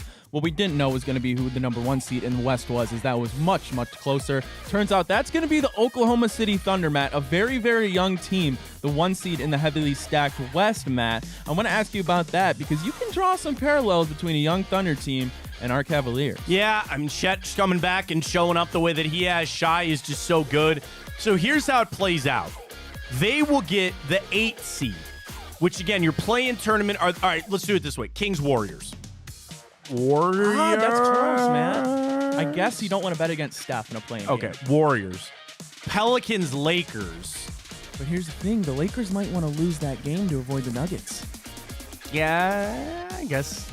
But then they'd have to beat the Warriors. That's the thing. What a fall from grace that you got LeBron and Steph Curry playing for the 8th seed in the play-in tournament. But that's what I'm saying. But once those teams, one of them gets in the playoffs. But then you better put all of your eggs in that basket. That's tough. Because then you're right. Then you have Oklahoma City. Your other matchup is the Clippers-Mavericks, which I think is going to be a great series. And I actually think the Suns are going to wipe the floor with the Timberwolves. You know me and the Suns. Just saying. And then the Nuggets, I think, will beat, whoever finishes it out there. If it plays the way that you think it'll play, with the Pelicans getting the win there. So the West, I'll tell you this, there's no doubt about this. The West is so much more intriguing than the East. The East, it's all about just waiting to see if Boston's going to run on through and get to the finals there. The West, there's some really fun games out there. It's going to be exciting to watch. All right, Matt, well, last year on the morning update, Scottie Scheffler wins the 2024 Masters tournament as that wrapped up yesterday night. Scottie Scheffler now has won his 2nd green jacket in just 3 years, Matt, and he's the 4th youngest player to hold multiple green jackets, or I should say 1 green jacket, maybe with multiple pins. So again, you get a jacket and then they just put it back on you. Do you know you're allowed to take it away from the grounds for the year after you win, and when you come back next year, you got to put it in the closet in your locker, and it never goes away again. I didn't know. Yeah, so you get it for the year. So Scotty gets to wear it around. He gets to go on the Tonight Show and all that other kind of stuff. When he comes back next year, he puts it back in his locker, and it stays there until he wins it again. I thought it was a great tournament. It was a lot of fun. You saw Augusta say, we don't like 20 on, because again, the streak continues now. That's 6 straight years the winner has been at double digits. The Masters doesn't like that, man. Those greens are so tricky. It's tough to keep the ball up there. The thing is, you didn't have the race down the stretch that you wanted. Scotty pulled away. Everybody else flustered. They go into the shrubbery there on 12, but it was still fun to watch. Then you talk about Scotty, and now the comparisons to Tiger, right? He's the last, oh God, I'm going to mess this up. He's the last favorite to win the Masters since Tiger. He's the lowest favorite since Tiger's 08 win at the U.S. Open. Like, just all these things about basically it was him versus everybody. Now, I picked other people. I did.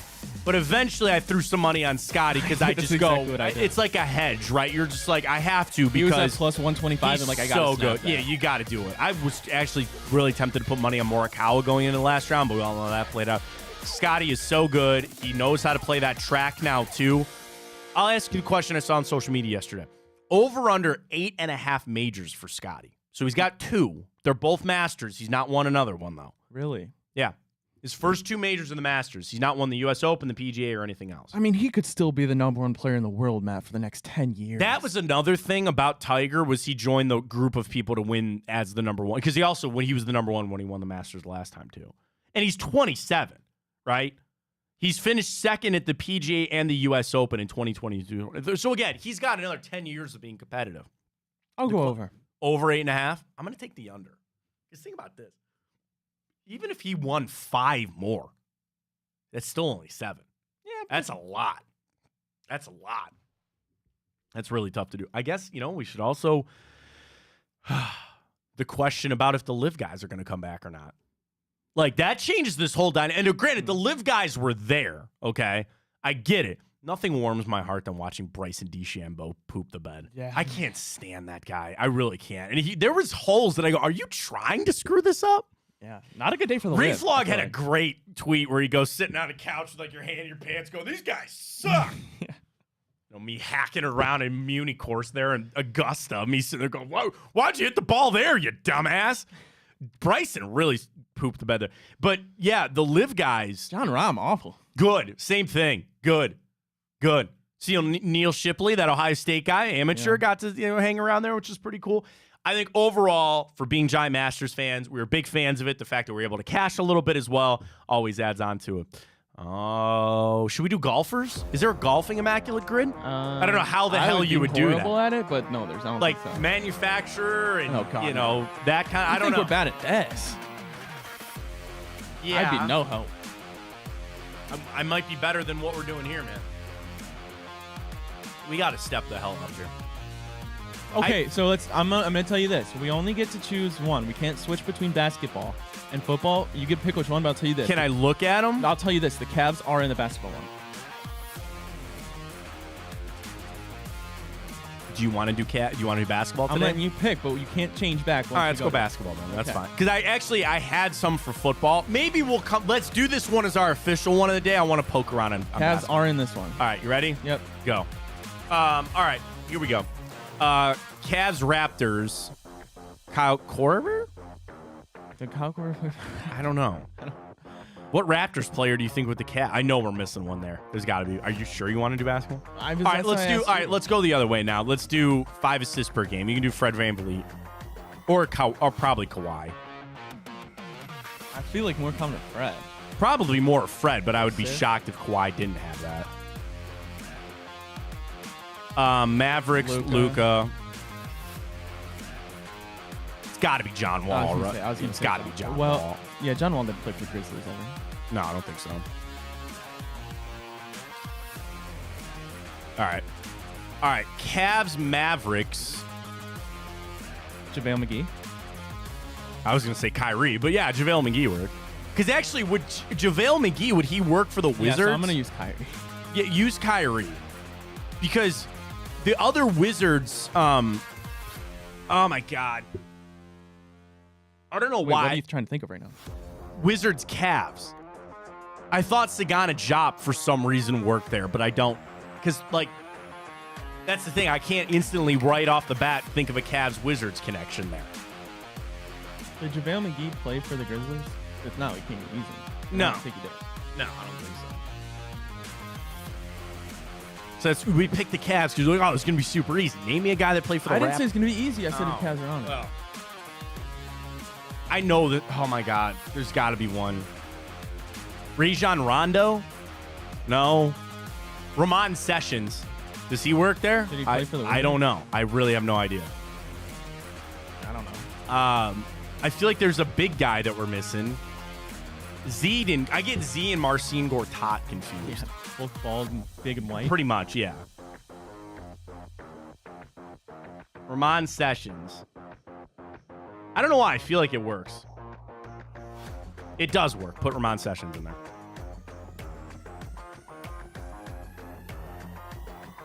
Now, the Raptors one, that's going to be tough. Are you sure Mike Miller? I don't remember him in I mean, maybe. Why do I feel like there's a draft pick that I'm missing in this, too? I want to say Wiggins, but he never played for the Cavs, so that doesn't work. Never played for the Raptors. Christian Iyenga? There's a name of the past. I don't know. Obviously, Tristan didn't go there. I keep wanting to say... there's something about Mike Miller or Kyle Korver that keep just gnawing it. I just don't remember Kyle Korver ever playing for the Raptors. Yeah, and neither did Mike Miller. Let's go back to when the team was horrible. Like Samardo Samuels. Right. But Antoine Jameson. Anthony Parker. Antoine Jameson would have worked for the Wizards. That would have worked for the Wizards. That's what I'm saying. I can't think of a Raptors player that goes through with the Cavs. You want to move on and try to find some of the other? Because now we're really in it now. Yeah. Memphis, down the list here, I got nothing. Did Mike Conley ever play for the other team? Yeah, he played in Dallas. Did he? I know he played for the Grizzlies. I could be confusing their jerseys, by the way. Zach Randolph? Yeah, you're right. Mike Conley didn't. Grizzlies, Jazz, Timberwolves there for him. Jason Kidd? No. Should have stuck with football, man. I want to go back. I guess. All right, well, let's do this quick then. 3,000-yard passing season. Just want to do Jared Goff. Yeah, that's fine. C.J. Stroud, Matt Stafford. Am I crazy about Cortland Sutton with the Broncos Lions? Am I misremembering that? Yes, you're misremembering. Okay. Okay.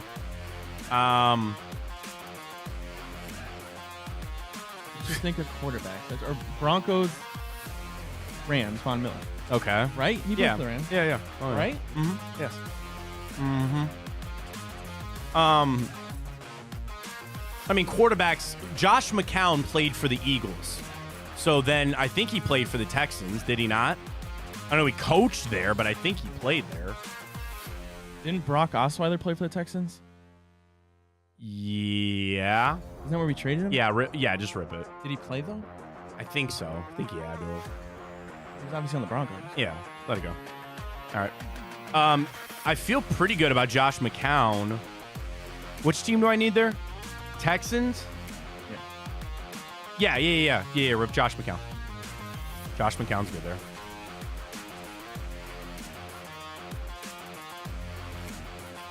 Wait, no. Or Eagles, Texans? Yeah. What do you mean? Did he not enter a game for them? He never played for Houston. He was on the roster. He never played. Damn it. All right, well, you can do Detroit and Eagles for Josh McCown. That works. Rams, Eagles. Who did I just think of? Not Brandon Cooks, right? Brandon Cooks worked there? No, he didn't play for the Eagles. No, I'm thinking of Jeremy Maclin. Jeremy Maclin might actually work for the Texans. Don't quote me on that. Jeremy Maclin. I know he played for the Eagles. Sean Jackson. Didn't he play for the Rams? No, maybe he didn't. I don't know.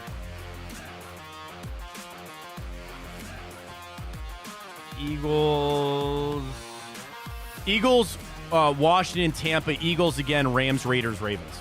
Go to Sean.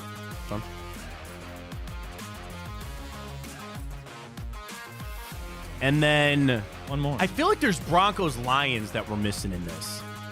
Kyle Orton. I don't know why I think that works. I don't know why. Jay Cutler, no, but I feel like Kyle Orton works there for some reason. Remember Kyle Orton? Kind of. Bears, Broncos, Chiefs, Cowboys, Bills. So obviously you would not have worked there. All right. What are we doing with the group? What are we doing? You need to find I feel like we got to get better at it. That's the problem. I don't know. Just give up and see who it is. We got to start remembering some of these players. We can get a Broncos Lions. There's got to be one. That's what I'm saying. I don't know. Broncos Lions. I don't think Alex Anzalone ever played there. He's there now. A bunch of those guys are already drafted. They're still there. Linemen. Yeah. I don't know. I really don't. What about maybe a running back? Who's that one dude? Is Royce Freeman? Philip Lindsay? I don't think he ever played. Okay. I don't know. All right. Go see what that one is. That's the one I'm intrigued by. We'll get to Tom up here in a second. Jeff Driscoll. He's another sneaky one. Teddy Bridgewater. Ted Bridgewater. He always plays for the Lions. Not many, honestly. Yeah. Yeah, it kind of is what it is. All right, play it on that. All right, let's catch a break. When we come back. Devontae Smith, 3-year, $75 million extension. $51 million guaranteed. Huh. Couple of deals starting to come out here. How did Grayson Allen get $70 million? Good Lord. Because Matty Sheba just throws out money. I guess. Again, Devontae Smith, Eagles. Whew. 3-year, $75 million contract, including 51 guaranteed. Does that Jerry Jeudy deal look good for you? Does that look good for you? Jamar Chase needs his deal. Justin Jefferson, all that money. Devontae Smith gets paid. All right, let's catch a break. Oh, Mike tweets. The pick I was trying to remember was Anthony Bennett. And I feel like he did go to the Raptors. Did he? I feel like he did. I could be wrong, but Anthony Bennett's the one I'm trying to think of because, yes, he did go to the Toronto Raptors. That's exactly who I was thinking of. Thank you very much, Mike. Give us that on the Immaculate Crib. All right, let's catch a break. We'll get to timeout. We'll remind everybody about our boost coming up. Stay with us. Fontana Show right here in Big Play. Well, how do they know I'm doing this? Did somebody leak this out? It's social media. Oh. It's just that's the way social media works now. I thought maybe you were just running that yep.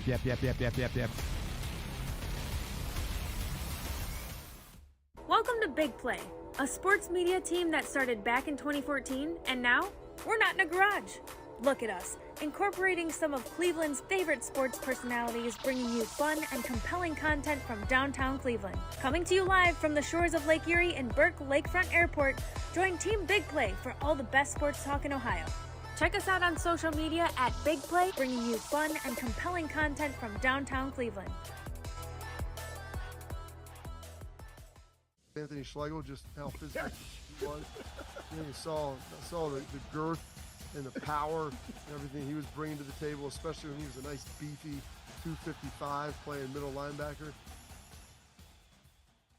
We were called soft last year. You don't want to be soft, especially when you come to the playoffs. So that's going to be a process throughout this season of establishing us as a harder team here in the How does an Ohioan build the perfect parlay? Who's got something? Big guys looking for long odds. The kids in Columbus are covering better than anyone, and at even odds. If it's even, I'm leaving. Listen, our championship DVD starts today, all right? Dude, I just got an invite to a Cincy playoff watch party. Shut up. Cincy, State, Cleveland, the perfect parlay. I'm a genius. For the best odds on Ohio sports, bet with your cojones. It is Spanish, dummy. Bet with Typical Sportsbook. I don't buy into this nonsense, this conspiracy nonsense that he's got his money and he's dogging it. That's ridiculous.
All right, Ted, I'm back. Tell you about time up here on the 15th of April, tax day. Are you good? You get him in? I think so. What do you mean you think? My dad does this. Oh, okay. All right. Well, hopefully that's all taken. I know mine is good. Mine are in, but happy tax day and payday. Isn't that ironic? It's all on the same day there?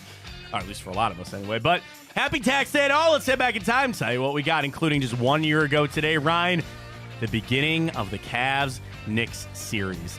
Yes, we should have known. Knicks get a 101-97 win over the Cavs this day 1 year ago. Jalen Brunson at 27. Julius Randle, 19. Of course, he's not going to play. And remember, Josh Hart had 17 off the bench to sink the Cavs 1 year ago. For the Cavs, 38 from Donovan Mitchell, 17 from Garland, 14 from Mobley. They did not have another player score in double digits. Karis LeVert was only 1 out of 7 from that game. This series, man, you need Karis to step up. Certainly need Niang, but this roster looks a lot different. This roster looks a lot different than it did just a year ago. Also, what's up with Sam Merrill? Is he going to be all right? We're going to need him for this series, too, I think. Is he hurt? I mean, he's missed some games. I think he had a concussion, right? I don't know. Injury. 3 days ago, he's added the injury report.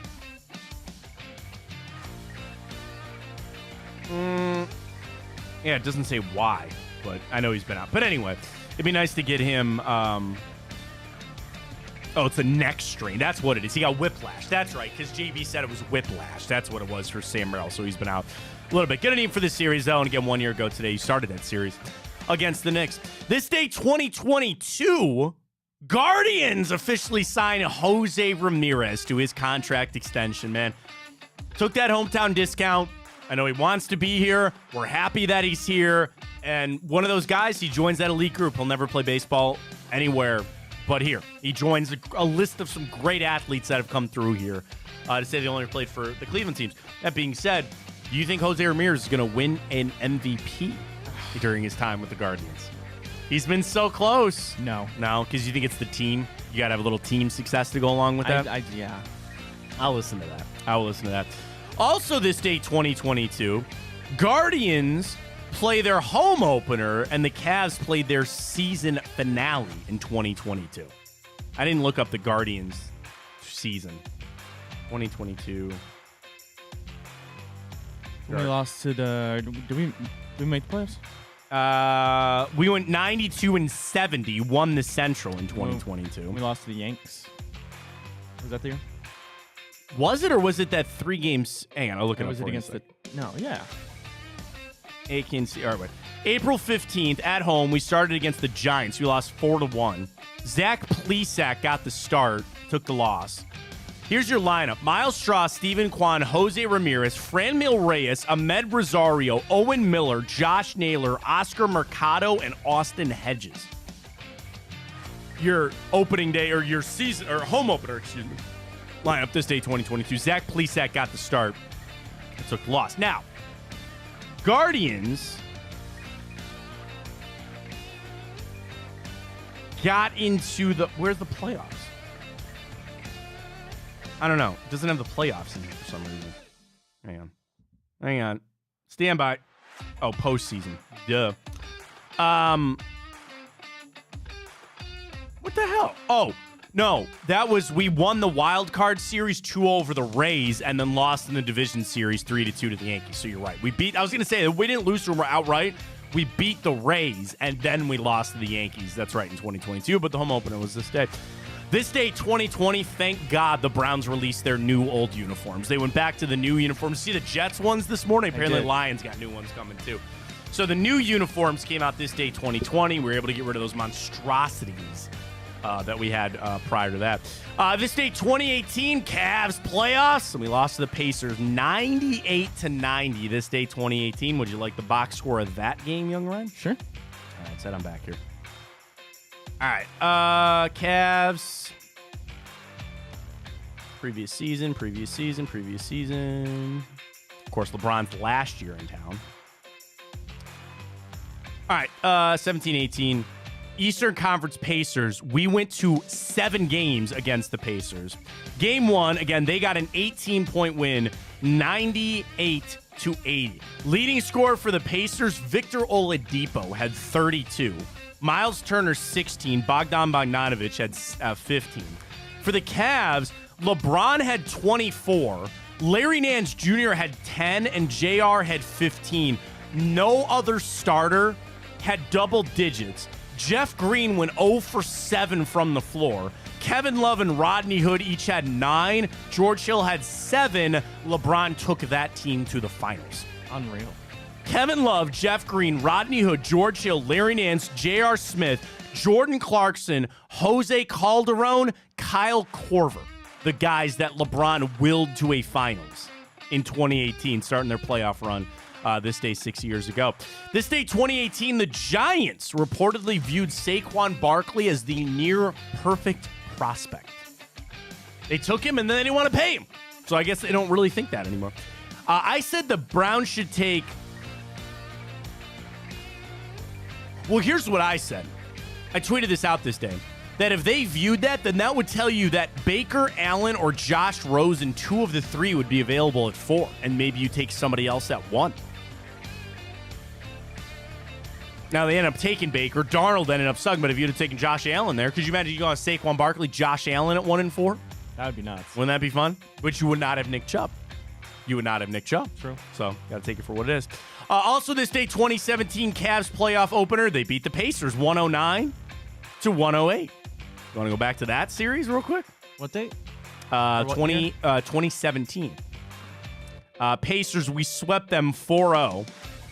LeBron had 32 in this game to lead the Cavs. For the Pacers, 29 from Paul George. Jeff Teague had 15. Lance Stevenson had 16 off the bench. For the Cavs, LeBron, 32. Kyrie, 23. Kevin Love, 17. JR and Tristan, your other starters. Richard Jefferson, Channing Frye, Kyle Korver, and De'Aaron Williams all coming off the bench for that Cavs team.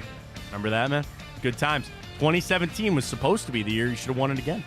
Should have won back-to-back. But that damn Kevin Durant. This day, 2014, Dane Brugler. I don't like doing this to the people out there, but Dane Brugler said he believes Johnny Manziel will be a top 4 pick in the draft. He said that this day, 2014. Now, I'm not saying that Dane said he'd be good. It's just he was viewing him as that kind of pick, and of course, it was more hype than substance. Did you have a problem with the Cavs tweeting that picture out of him? No, I didn't. Is that where you were going? No.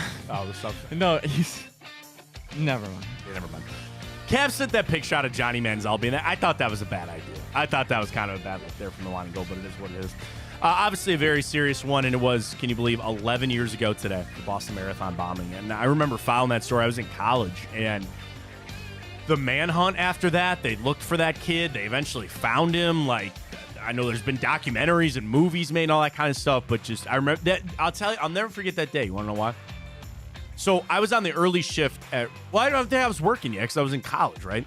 So I went and I golfed with my buddy, Tim, out on the east side. We got done golfing, and about the 17th hole, my mom called me to tell me that our dog had passed away. She was old, so I was kind of expected. Then I get in the car to nothing but radio reports about the Boston Marathon bomb. I had no idea. I got in the car, and everybody, they're searching for him. They didn't know where they were. They got away. Those are ones that were hiding in the boat? The kid was, yeah. So his brother passed away, ran over his own brother. You don't know that? So, okay, so they did the bomb. They had 2 backpacks that they put down. They run away. They can't find him. So then through videos, they were like they were gone for like 5 days. They couldn't find him. So eventually they started going through video, and they said, here are these 2 guys carrying backpacks. And then in this video, they don't have the backpacks. They were in the area, and they start sending out and finding out who these people are. Then eventually they get the names. It's 2 brothers, and they track them down. They then unfortunately killed that security guard, took his car, carjacked another person, took them to an ATM to try to get money out. Long story short, they get into a shootout with the police, and the one guy literally, and they're shooting back, throwing bombs at the cops. Guy runs over his own brother, trying to escape. Brother dies.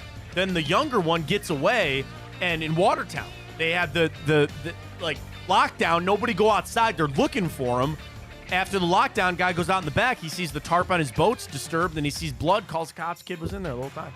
And now I think he's still on death row or whatever. But I remember those. I mean, it's an unfortunate part of our society. You remember these days, man. You remember. I remember exactly where I was at. I remember watching the news the whole week to see what year was this? 2014. I'm sorry, 2013. 2013. So 12. Yeah, I don't really remember. You don't really remember? I don't remember it that much. I mean, I remember day 9/11. There's so many things, but that was one day that'll stick with me. Is Boston Marathon. This day 2000. Can you believe the NFL draft was this early in the season? But it was, because this day 2000, the Browns select Courtney Brown, number 1 overall. The debate was him or LeVar Arrington. They were both Penn State guys. Courtney Brown was the pass rusher. LeVar Arrington was the defensive linebacker, excuse me. And they went Courtney Brown. Again, it's like, without the injuries, maybe would have been something, but you never know. Hall of Famers in this draft. Brian Urlacher, the only one, first round, 9th overall, this day 2000 with the draft. And you also got to remember, Ryan, you don't remember what the draft was when you had to wake up on Saturday morning, where the first, second, third, And I think 4th round was all day Saturday, and then 5th, 6th, and 7th were on Sunday. So the Browns were making picks at 10 o'clock in the morning. Like, they selected Courtney Brown. Could you imagine now? It's in the primetime viewing and all that kind of stuff. But that's how the draft used to be. Rest of the Browns draft in 2000. Courtney Brown, 1st round. Dennis Northcutt, who I loved very much, was in the 2nd round. Travis Prentice, Lewis Sanders, Aaron Shea, Spurgeon Wynn, Jawan Dawson, all in this draft this day 2000. But, of course, big one being Courtney Brown. This is a big one. This day 1955, Ray Kroc opened the first ever McDonald's in Des Plaines, Illinois. Could you imagine that it'd be something now where you can't go a block on pretty much any street without seeing a McDonald's? Around the world. I thought about this for a bracket. Do you want to ask people their favorite item at McDonald's? Have we done that? We haven't done that There's before. going to be Big Mac. But, like, there's nothing like a fountain Diet Coke at McDonald's. Do you know what I mean? McGriddle. Oh, Egg McMuffin over a McGriddle, my friend. I All get day. Egg McMuffins more. Egg McMuffins are delicious. McGriddles make my stomach hurt, but they're, oh my God. You want to do that for our bracket this week? Best McDonald's item? All right, we'll do that coming up in a little bit. This day, 1947, Jackie Robinson breaks the color barrier. He's the first African-American to appear in a Major League Baseball game. This day, 1947. This day, 1912, the Titanic sunk. So we did it when it left. It was on a 4-day voyage. Iceberg. We've seen the movie. You get what happened there. This day, 1865, President Abraham Lincoln passes away the day after being shot by John Wilkes Booth. Crazy. There's so many good conspiracy theories. I mean, that's not really necessarily conspiracy theory. Like, we all know what happened there, but President Abraham Lincoln passed away today, 1865. Very happy birthday goes out to former Indians pitcher Aaron Laffey, Antonio Cromartie, Billy Wynn, former Cleveland Brown, Leonardo da Vinci, Seth Rogen, Emma Thompson, Emma Watson, and Chris Stapleton, all celebrating birthdays today. It's a pretty good list there. I got one television show for you.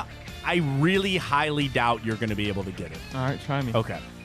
It started this day, 1990. It was on Fox, ran for 4 seasons as a sketch comedy show. A member of a very famous family. He's got a lot of brothers. Is this animated or no? No, it's a live sketch action, like sketch comedy show. Like, think of it kind of like Whose Line Is It Anyway, or like Mad TV, or almost like SNL a little bit. There's a lot of like sketch comedy and all that kind of stuff. Sure. And the creator is a part of a very famous family, and a lot of his brothers ended up joining him on this television show that started this day, 1990. It's going to be hard because a little before your time, the Wayans family was it. So Keenan started it. Damon, Sean, and Marion all jumped in on the show for, have you ever heard of In Living Color? No. Okay, In Living Colors, the television show, started this day, 1990. Yeah, I mean, they had Jim Carrey and Jamie Foxx and a lot of famous people who weren't that known at the time in the early 90s, but then they would get on this sketch show and do it like that. So Can't say I've heard of it.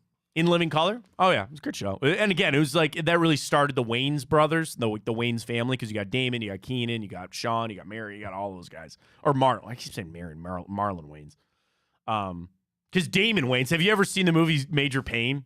No. Oh my God, that's such a great flick. Those guys made a lot of good movies. Major Payne with Damon Wayans is one of the best. It was so much. If you got a second, you got a weekend there to go catch it out and do it. Well, speaking of time, Ryan, we got nothing but time for our boost. Typical, let's go. Come on now. You got 20 minutes, Betty. 20 minutes. Get your boost in for the Guardians. 11-10. 11-10 they start this morning against the Red Sox. Check it out there. Here's our boost. 3 legs. You need under a run in the first inning. Andres Gimenez hits, and then we'll go ahead there with the Guardians plus 1.5 because the Red Sox are a pretty big favorite. So we'll take it out there and check it out. Again, use that code Fontana100 when you sign up. For new customers, deposit and bet $25. You get $100 in bonus bets. Terms, conditions apply. If you have a gambling problem, please call 1-800-GAMBLER and check it out there. Big wide receiver news across the NFL. We'll get more Cavs tomorrow. I do have the ESPN rundown for the Cavs, but I want to save that for tomorrow to run through their prediction, their biggest question surrounding them, all that. So we'll get to it tomorrow. Here's the big news about the wide receivers this morning. So number one, Devontae Smith, 3-year, $75 million extension with 51 guaranteed. And that's on top of his 5th-year option. So really, in essence, they're going to keep now for 4. He's through 2028. So they pick up his 5th-year option, and then they also give him a 3-year extension beyond that. So you think about it this. Jerry Jeudy got up to $58 million. And I'm not saying that Jerry Jeudy's in the same conversation as Devontae Smith. I'm not saying that. But, bro, you look at some of the money that's getting thrown around these receivers. You got Jerry Jeudy at the right time. The other receiver news out this morning, CeeDee Lamb is not going to be attending the start of Dallas's offseason program. He awaits a new contract to replace the one he's scheduled to pay a fully guaranteed $17.2 million for his 5th-year option coming up. So he needs a new deal, too. Yeah. He needs a new deal, too. So you're talking about what? $17, $18 million per year? Yearly cash for Jerry Jeudy. 19, 16, 17 and a half, and then 23 at the end of it there. It's a pretty good deal as it plays. Now, again, I'm not putting Jerry Jeudy in these conversations. Some of these guys, but they're going to get overpaid. Receivers are about to get too paid. Were they the same draft? Jerry Jeudy, Devontae Smith. I feel like that sounds really good. No, because Jerry Jeudy's with Henry Ruggs. They were a year apart. 2020 was Jerry Jeudy's draft. Devontae Smith is 21 because that's after. Oh, that's right. That's right. 2020 draft was Burrow, Young, Okudah, Andrew Thomas. No, Ruggs was in 2022. 2020 with Jerry as well. I was like, what? Henry Ruggs was 12th overall. Jerry Jeudy went 15th overall. Yeah. As the wide receiver. CeeDee Lamb was in that draft too. Yeah, he was the first one. Because he went 17. No, he wasn't. It was Henry Ruggs. Henry Ruggs went right, first. because people were debating which 3. Because Henry Ruggs and Jerry Jeudy both went to Bama. Right. And then CeeDee Lamb, and then Jalen Reagor, and then Justin Jefferson at 20. Can you imagine Justin Jefferson with 22? The Eagles took Jalen Reagor 1 pick before Justin Jefferson. You know the other one in this? Damon Arnett was 19th overall. That guy has run into nothing but legal problems. I think Damon Arnett, Ohio State corner. I don't know you don't remember him? No. He's out of the league, man. I think he made it 2 years with the Raiders. I think at this point he might be a convicted felon. In 2020, injured a woman in a car crash. He allegedly slammed into her car after making a wrong turn on the way to team practice, then left the scene. He then brandished firearms and made death threats in a video released by the Raiders. Arrested in Vegas after that for assault with a deadly weapon, carrying a concealed weapon. Arrested in July of 2022, pulled over and found to have a suspended license. Hours later, he's pulled over again, driving the same vehicle, placed under arrest and charged with possession of a controlled substance, and then arrested earlier this year on charges of methamphetamine. Nice. You could add Justin Jefferson, but you took Damon Arnett, who made it 2 years in the league and now is in jail. So that was the 2020 draft there for you. Talking all the way back that. All right, bracket of the week. We'll do your favorite McDonald's. We haven't done that, right? We did fast food. We did fast food. All right, we did fast food. Chick-fil-A won. It did. So again, we'll send this bracket out. I'll do it after the show. Big play. So again, here are our options. Chicken nuggets, Big Mac, the McDouble, filet of fish, McChicken, quarter pounder, hash browns, McGriddle, egg McMuffin.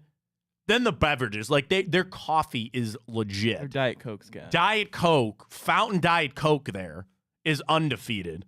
The Orange High C is undefeated. What about McFlurries? McFlurries count? Their machines ever work? I've done this bracket before. I know I've done this bracket in prior stops. I would destroy a Big Mac right now, I'm not even gonna lie. Like, I don't eat McDonald's, but like if I did, like I just had McDonald's this weekend. My parents came over to watch my son. I would watch those. Smash a Big Mac. Let's see. I did it 1 year. I did do it 1 year ago today. We'll do it again. We haven't done it yet here on this show, so we'll see. We'll see how it goes. All right, check it out there at Matt Fontana Show, at Matt Fontana 83. Drop me a follow there if you're ready to go. All right, later today, ton going on. We'll have the Guardians update with Jensen Lewis. He'll join the Big Play Cleveland show later. We got Hanford Dixon. We've got Come Get Some with Blake and Greg Williams. That's all the rest of the night. And then we'll be back tomorrow at 9 o'clock for more of the Cavs. We'll get ready to go for the Cavs coming up. Browns are into their offseason program. We'll have media availability tomorrow. Got you locked and loaded every single day, 9 to 11, right here on Big Play. For Ryan Tyler, I am Matt Fontana, and as always, take it easy.